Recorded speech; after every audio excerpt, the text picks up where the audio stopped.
And let's connect. Empowering listeners from the US to the UK. Live on air with Stephen Cuoco. Hi, this is Dan Aykroyd. He's progressive. He's beautiful. He's thoughtful. He's intelligent. He's powerful. He's positive. He is Stephen Cuoco on Power 98.5 Satellite Radio.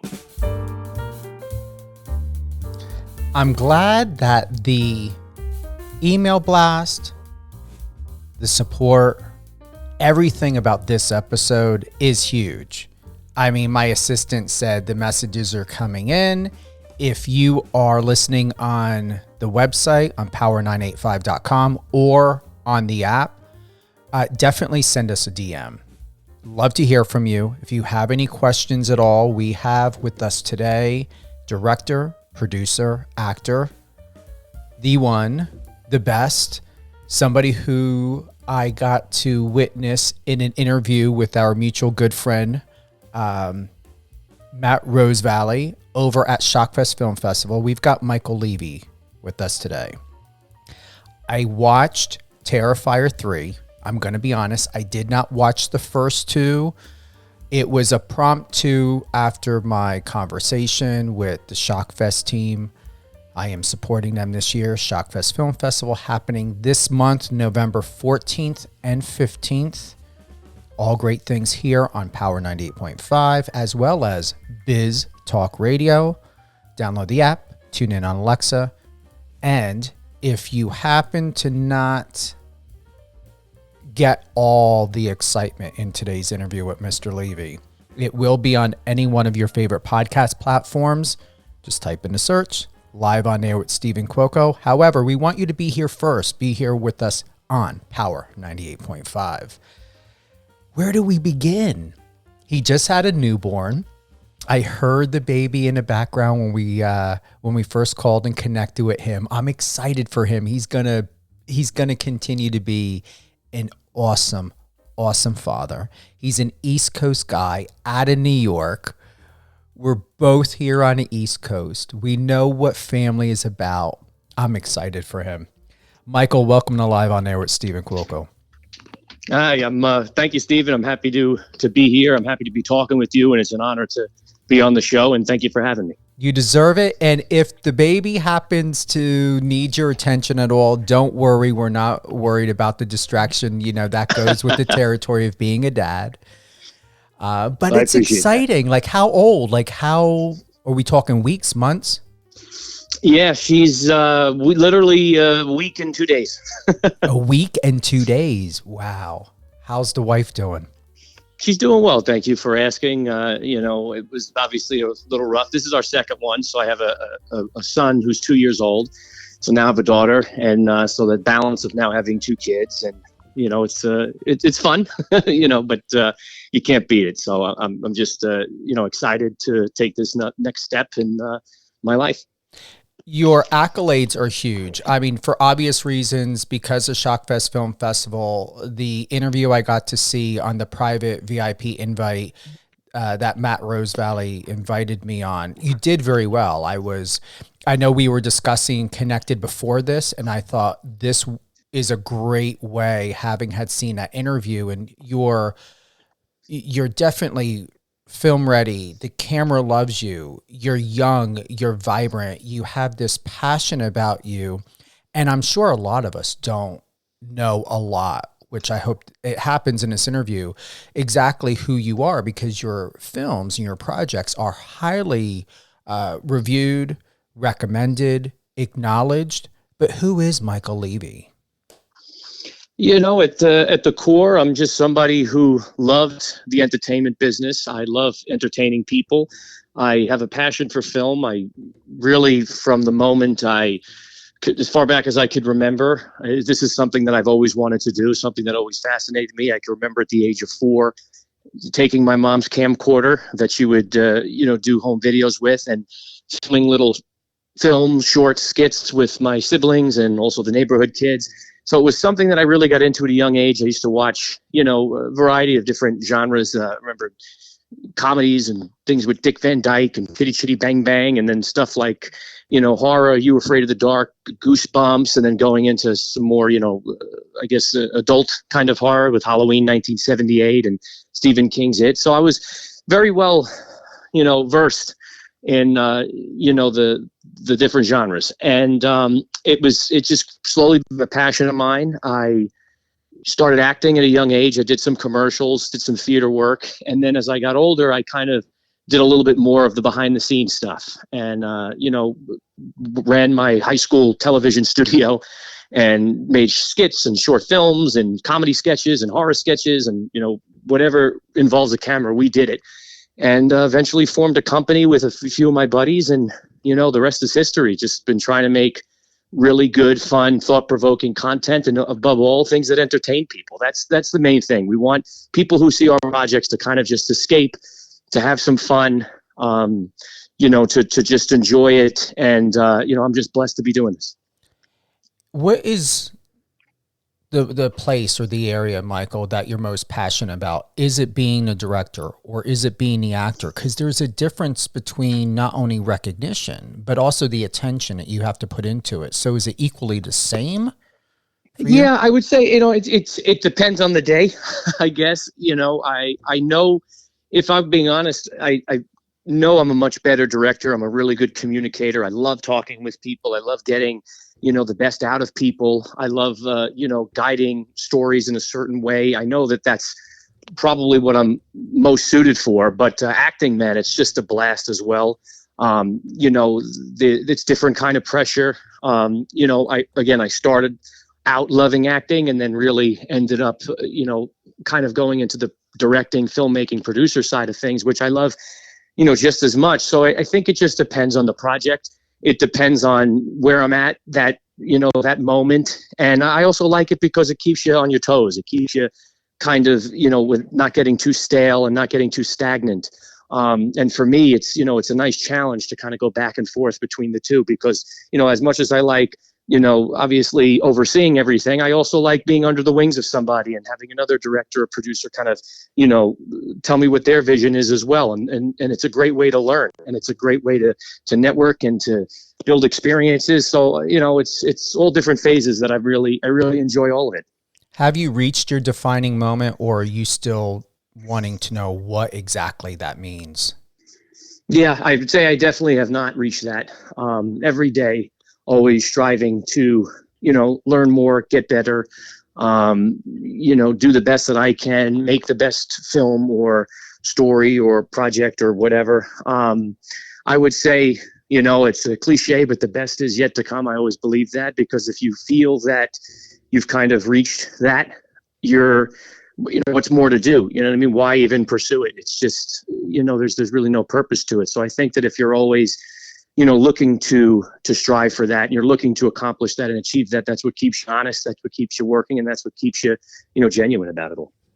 What I got from your interview with Matt is you're exceptional, auditory wise, I think all around. But what I got from that interview is, how to pay attention and pay attention once when something is said to you, asked about, expressed.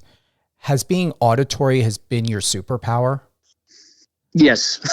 Yes. I that's something that I get from a lot of people. And, that's why I mentioned, communicating and things like that.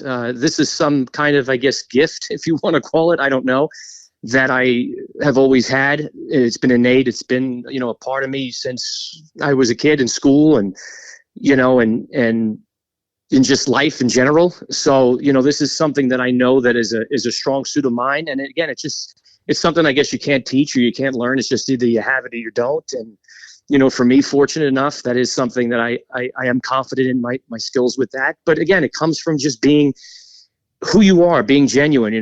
What you see is what you get with me. I'm very open, very honest. And when you're that way, I think it can come easier to do that. There's nothing phony that you have to think about or have to manipulate or plan, When we first connected and I reached out to you, I could definitely tell that what you want, when you want it, you have an idea of how you would like to have it, but can't speak to what your life used to be, but there's this there's this consideration about you that you leave room of opportunity for something to unfold as it is. Yeah, I could greatly tell that. Do not waste your time.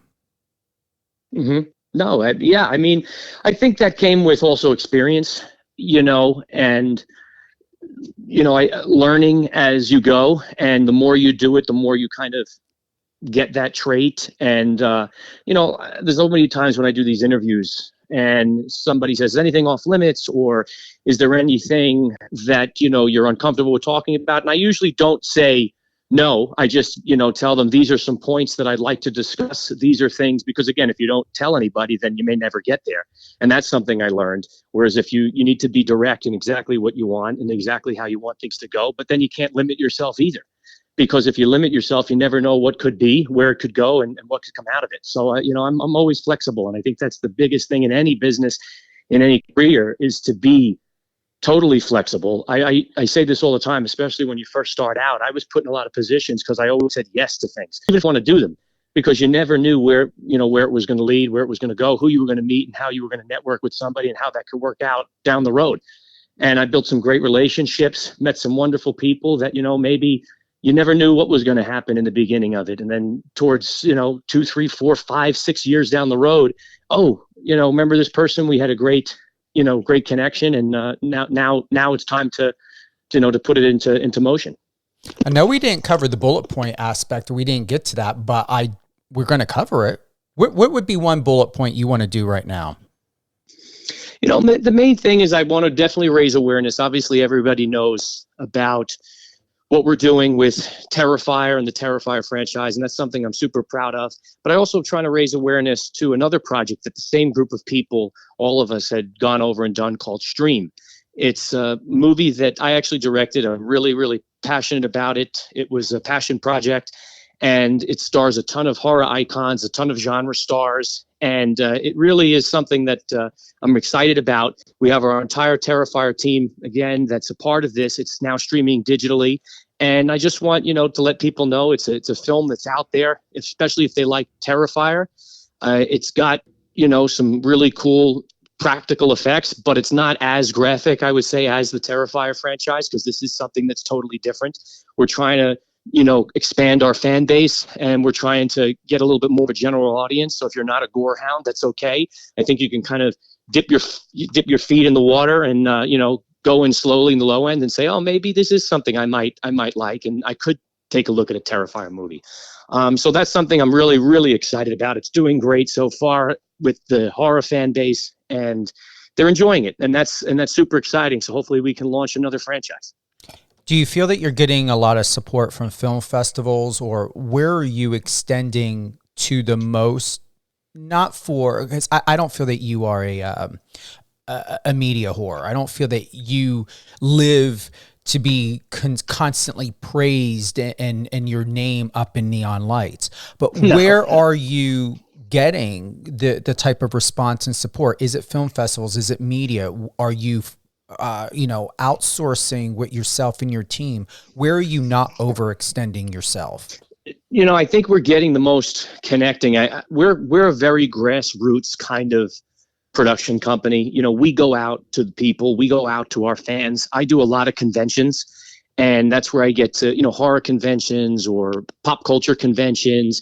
They're kind of similar to if you're not familiar with them, they're similar to the film festivals, except they usually don't show films. It's just people who celebrate, the industry, and they go meet their favorite celebrities, or they meet, different vendors. They buy, different, whether it's toys or any kind of merchandise towards their favorite, film or whatever. And that's something that I have been attending the last few years, I guess as far back as 2013 when I first found out about them. And I went as a fan. So I went as a pure fan, and through that, it kind of changed where I was a fan, and then I was being invited in as a guest. But I stayed the same. I still connected with people the same way because I'm a fan just like they are, and that's where I've gotten the best feedback for our films, the best support, because now you're literally on the ground with the people that you're targeting, your quote unquote that phrase, target audience. And you get to hear directly from them, what they like, what they don't like, how they appreciate it. And then because they meet you and they talk with you, and this is something the studios really don't understand, is that they have that face-to-face interaction. They're way more, willing to go out of their way to support and share and talk about your films and talk about whatever you're working on, your project, because they have that connection. There's nothing like, that interaction, that in-person connection. And, it's something I enjoy a lot, and I do them because I love it. I love the genre. I love the films themselves. It's something that I, would go to if I wasn't in this business. So just to be in this business, it just makes it that much cooler. I have here, this is something in one of your recent interviews. Hopefully Fuzz on the Lens Productions will be a powerhouse in the filming industry. We obviously love horror and comedy feature films, but would love to try it all. The sky is the limit. Obviously right there, are you looking to get more into comedy? Are you ever thinking of maybe working with Adam Sandler, Matthew McConaughey, or do you have your own group of people or ideas of actors that you would like to give the spotlight to that don't have a higher recognition as others? It's a mix of both. I'd be honored.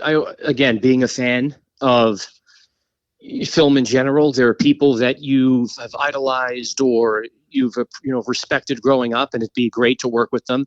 I think what Adam Sandler's done and the model that he's done, he works with the same group of people over and over again. That's kind of how we are. And, it's kind of a balance of, it'd be great to work with these people just to learn, just to get the experience from them. Also, look, you got to be honest, they have name recognition that can get a certain audience to come in and see your film. And then through their name recognition, they can discover some of the newer faces that we're bringing to the table. And that's what I think is super important too, is kind of utilizing that other than their, as well as their talents, and getting, people to see your projects because of their names. And then they say, oh, I didn't realize this person, that person, they're really talented. And that's how you kind of just continue to pass the torch. You continue to grow and you continue to expand. But yeah, I'd love to do, I started out doing comedy. I started out doing improv and, little sketch shows and things like that, because I had a love for both comedy and horror. And I think that kind of makes sense when you think about it, because comedy, it's timing to a laugh, and horror, it's timing to a beat, to a scare.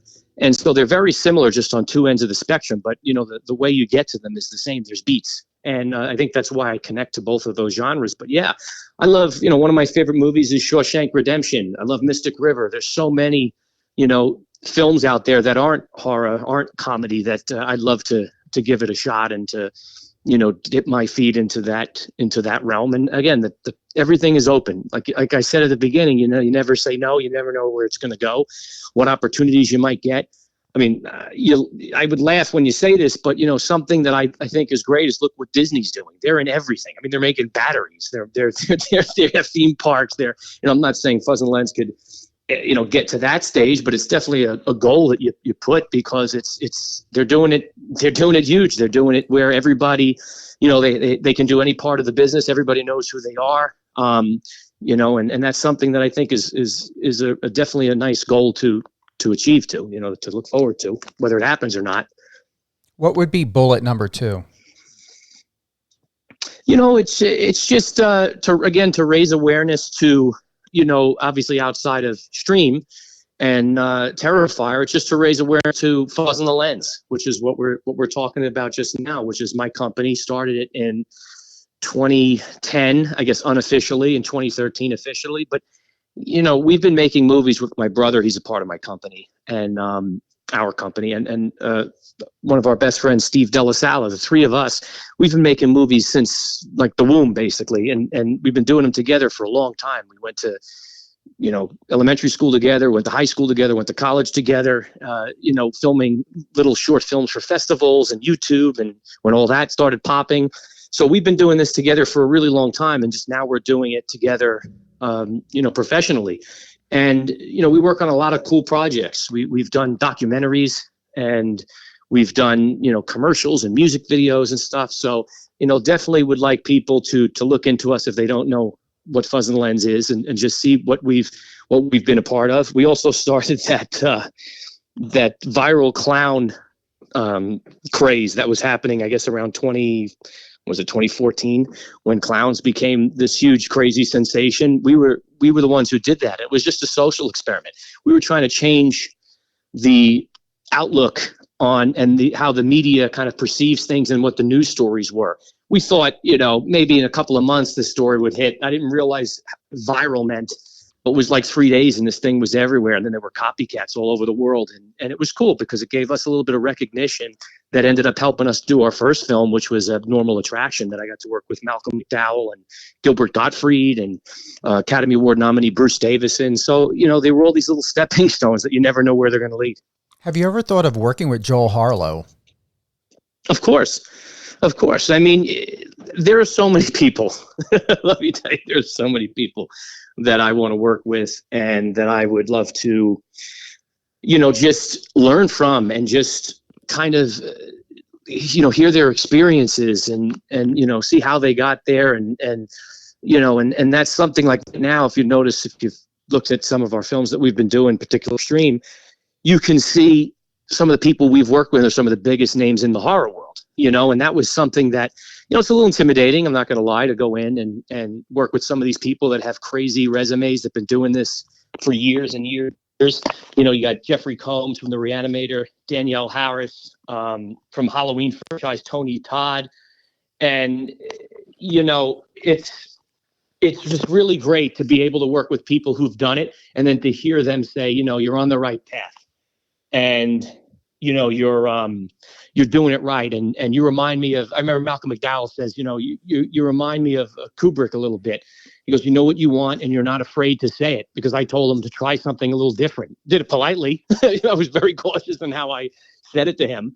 But he gave a really cool compliment. He goes, and I like that. He goes, because you're not afraid. And he goes, it shows that you're gonna do well in this business. And that's nice to hear from people. I think you always need mentors as well, because you can you can stop from making a lot of mistakes that way. I'm going to quote you on something you shared back on October 25th.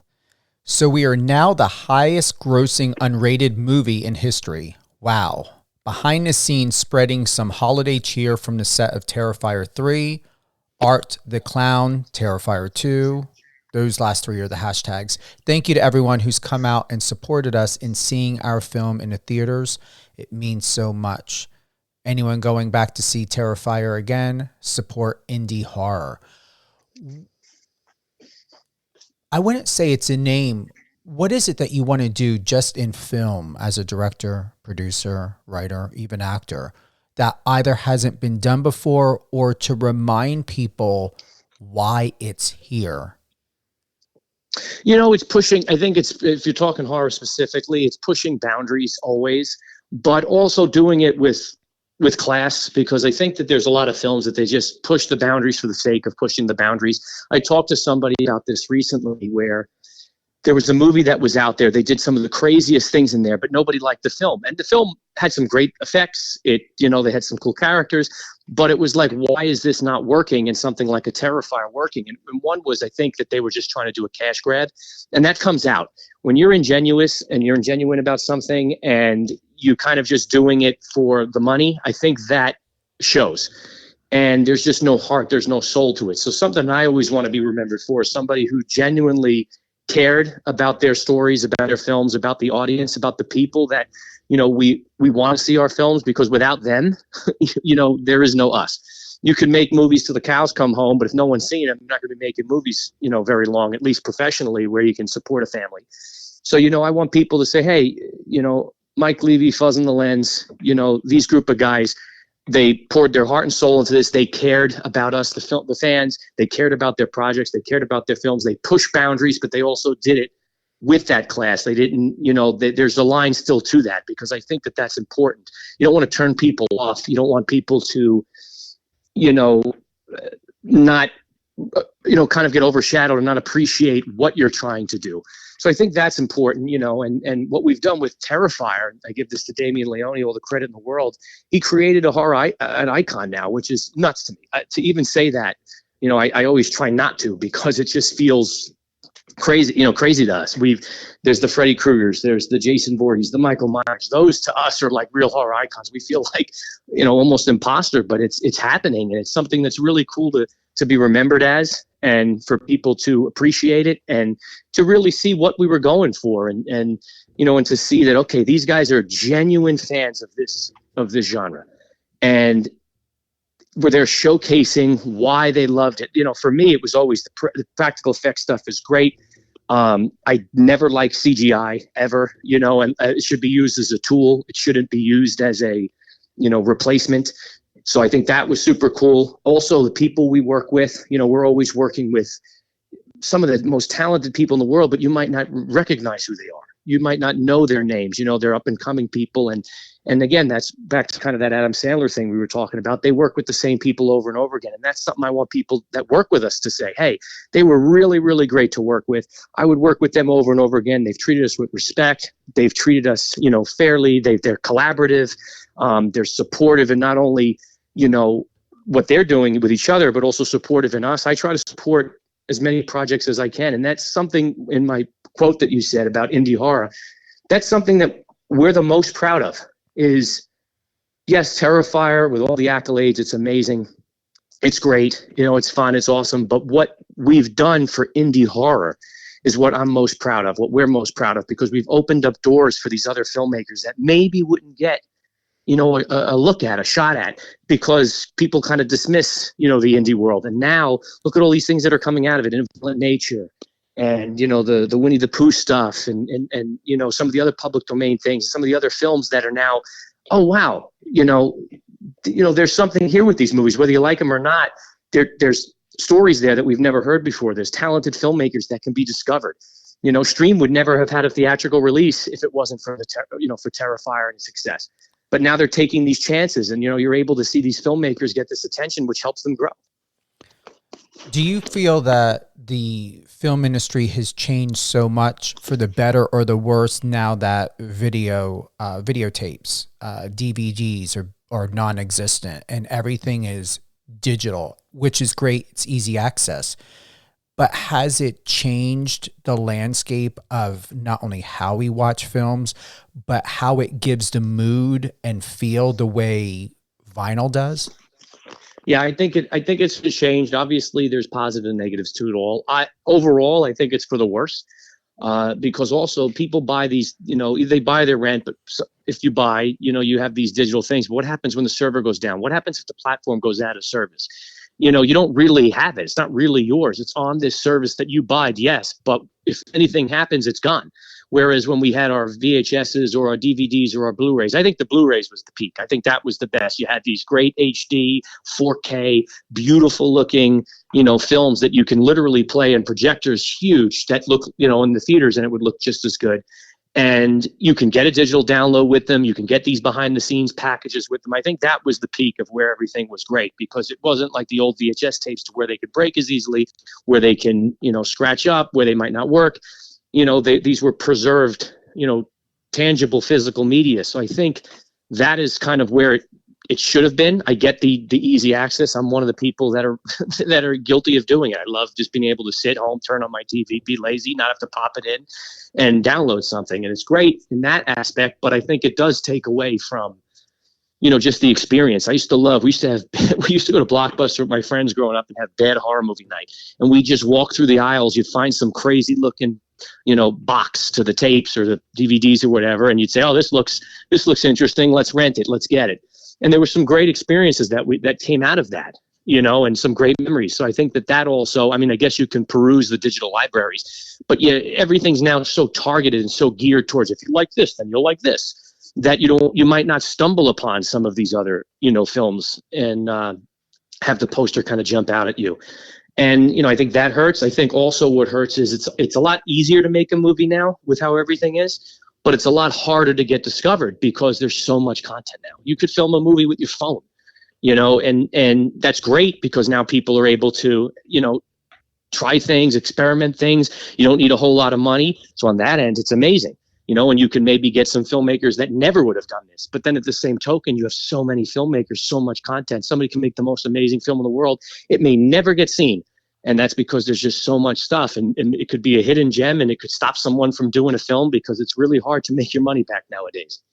What was magical with VHS, even DVD, and as you had said with Blu-ray, but to go more back to the VHS and DVD is what made the film experience exciting is you knew, especially if there was a rent one, get one free, rent two, get one free, rent two, get two free. I remember all those West Coast Video Blockbuster sales. Yep. And that's what made it fun because, and then you would call, you make friends with the people that worked at the Blockbuster. Hey, because they got the videos in the night or day before. Can you hold this one for me? It made that fun to be able to feel like a VIP, to get something so exclusive right away and then be able to take it home and know that you had a limited time to watch it. Sometimes you can maybe get an extra free day or something if you add an extra $1 or something. But there was, to see how films are marketed now is very crappy.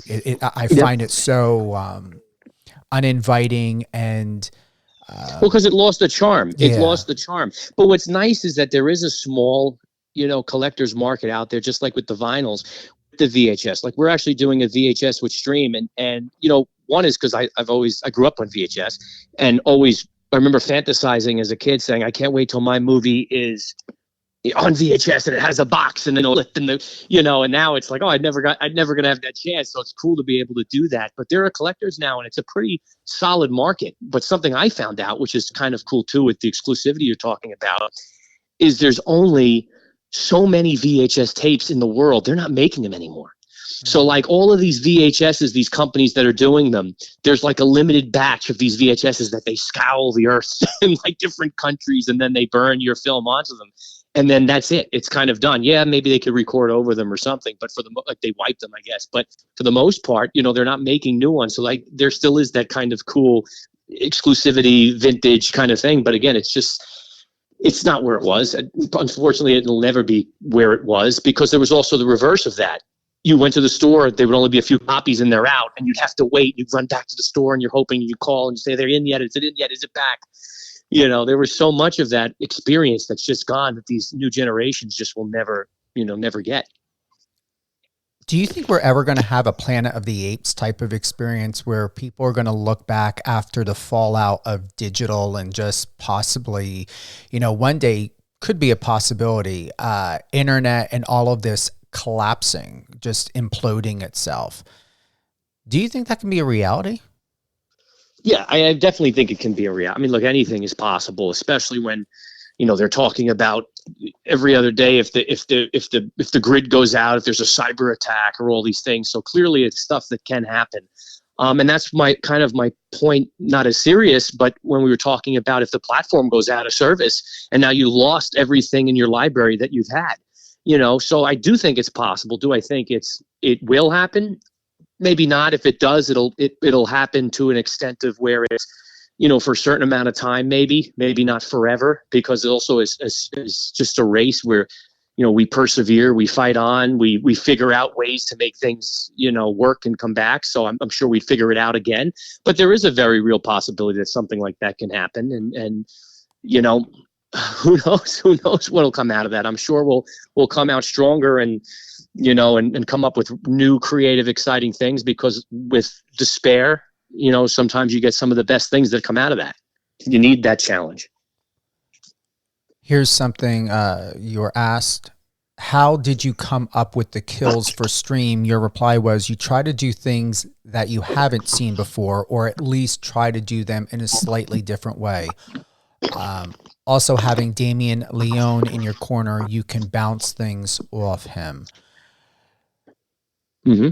Yeah, and that's true. As there's so much out there. It's hard to fully reinvent the wheel, and there's just so many filmmakers, so many films, so many generations now. It's what hasn't been done. So I think the best way to do that, and what we've always tried to do, is say, all right, this is something that maybe if you've seen it before, how do you make it unique? How do you make it your own?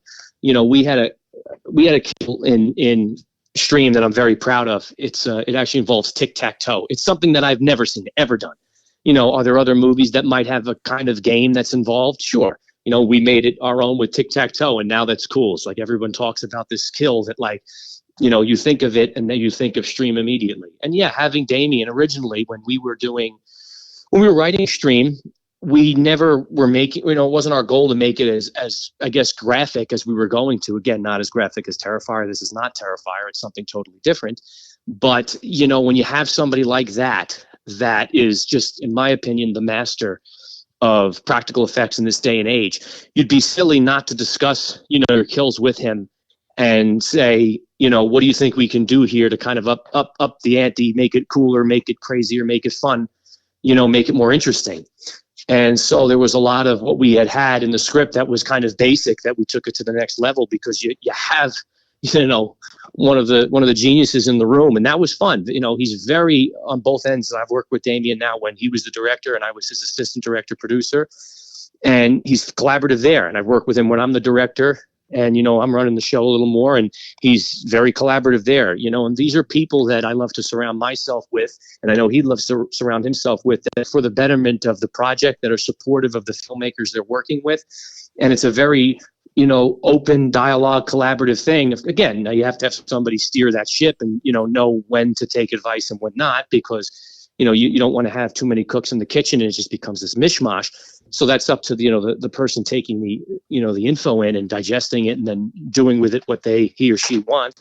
But, that's just how we all work. I've been on sets where the director or producers are like Gestapos. They're totally just, it's their way. They don't want to talk about it. They're rude. And it also just creates a really hostile, uninspiring environment that you just don't even want to be a part of. So that's also another reason why I love working with this group of people. We've got Michael Leavy. He's a producer, actor, director with us today. If you happen to be tuning in with us on Power 98.5 Satellite Radio, we want to thank everyone for joining us. This episode will re-air, so definitely download the Power 98.5 Satellite Radio app. You can tune in on Alexa. We are available on the iOS and Android app, and many more. Also, this will air on Biz Talk Radio as well. All Great Things Biz Talk Radio, live on air with Stephen Cuoco, airs weekdays 8 a.m., 12 p.m., and 5 p.m. Eastern, Saturdays at 10 a.m. Eastern, and Sundays at 9 p.m. Eastern. I want to give a big shout out to you, Michael, and your wife, Serafina. I know you guys just celebrated your 5th anniversary and your newborn, and we have her right here. Serena, how are you balancing, you and Serafina balancing life with all of these incredible projects? And what do you personally have to look forward to, for yourself and with your family? It's the balancing thing is always the tricky part, and the best thing is we're very supportive of one another, and, we're very open with how we communicate in our dialogue. And that's always how you can make things work and happen. I took a little bit of a break from, this is usually the busiest season for me, and was even more busy, obviously, with Terrifier 3 coming to theaters, with Stream going to theaters, and now digital. And obviously, I did the things that were important, but also family is very important. So you got to balance that out, and kind of give the proper attention to each thing. And the good thing is, together we work, on all of those things to keep each other in check, I guess. What I'm most looking forward to, honestly, is just experiences and in life, and now that I have 2 kids, is seeing them grow together, and then hopefully when they understand what I'm doing, I always try to get my family involved with everything that I'm, whether they and if they want to do it, then that's great, and I'll encourage it. But if they don't, they want to do their own thing in a different path, that's awesome too. I'm excited to see what their interests will be, and just be able to guide them the best that I can. And then also on the other side, I'm excited for all that's to come with, eventually there'll be a Terrifier 4. There'll be hopefully a Stream 2, but we really need our audience to just share it, watch the movie, spread the word, and get the awareness up about it. But it's moving in a good direction, and hopefully we got some great ideas. We'll be able to do that. And that's, this is great. Thank you for, raising the awareness on your show about it. So that's something I'm excited about. And then also just different projects and challenges. There's so many other things that we have cooking, and I'm excited to get to them. So, just blessed to be in this position, and don't take it for granted at all. Bullet point 3, or any closing thoughts, or both? The main thing is I just want to, thank you for having me on, and thank your listeners. And I hope that, if people don't know who we are, I hope you guys look into some of the stuff we're working on, and and check it out, because I've said it 100 times, 1,000 times, 1,000,000 times, without our fan base, without supporters, without new people coming in and seeing it, it's it's a hard business.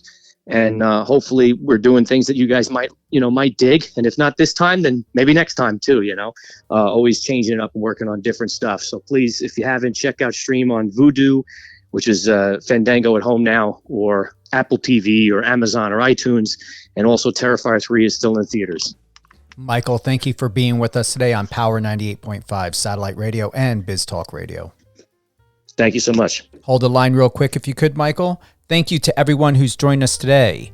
Remember, download the app, tune in on Alexa. If you happen to want to support this episode and to share it and listen to it again and to share it with your friends and family and those who are a huge fan and who support and respect director, producer, actor Michael Leavy, it will be available on Spotify, iHeartRadio, and Amazon Music. All great things in this world. Remember, live your best, do your best, inspire yourself and others, and stay home within who you are. Live your truth, know your truth, be governed by your truth, and always speak your truth. Have a great day, everyone.